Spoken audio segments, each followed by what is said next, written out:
મહત્વપૂર્ણ સમાચાર જામનગરથી મળી રહ્યા છે। જામનગર જિલ્લાના જોડિયા તાલુકાના ભાદર રોડ પરથી 6 ગૌવંશ ભરેલો બોલેરો ઝડપાયો હોવાની ઘટના જામનગરમાં ધ્રોલમાં હિન્દુ સેના, મોરબી ગૌરક્ષક સેના, રાજકોટ ગૌરક્ષક દ્વારા સંયુક્ત ઓપરેશન પાર પાડવામાં આવ્યું। જોડિયાના ભાદર રોડ પરથી ગૌ તસ્કરીના ઈરાદે 6 જેટલા ગૌવંશ ભરેલી એક બોલેરો ગાડીને ગૌરક્ષકોની ટીમે ઝડપી પાડી હતી।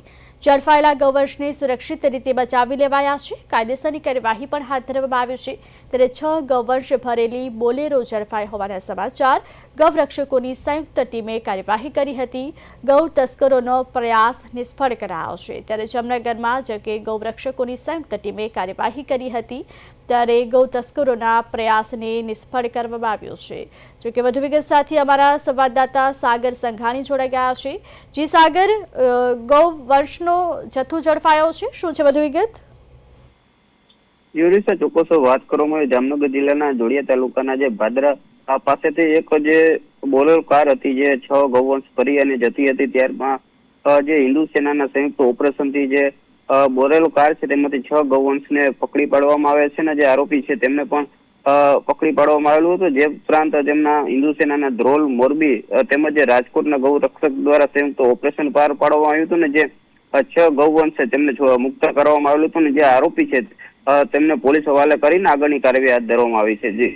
જી સાગર, જે ગૌ તસ્કરો છે તે કોણ હતા, ક્યાંના રહેવાસી હતા, તેને લઈને કોઈ માહિતી ખરી? જી ચોક્કસ, જે ગાડી નંબર છે GJ15AV અને 62 નંબરની ગાડી છે તે પકડી અને જે આગળની કાર્યવાહી છે તે પોલીસ તમામ ક્યાંના જે આરોપી છે તે સમગ્ર તપાસ છે તે ચલાવી રહ્યા છે। જી સાગર, પોલીસ દ્વારા હવે કઈ દિશામાં તપાસ હાથ ધરવામાં આવી છે?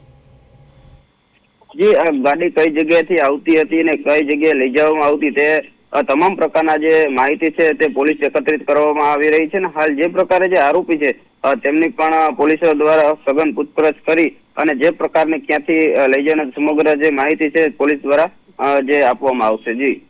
જી સાગર, સમગ્ર માહિતી આપવા બદલ આપનો આભાર। ત્યારે ગૌવંશ ભરેલો બોલેરો ઝડપાયો છે, પોલીસે વધુ તપાસ હાથ ધરી છે।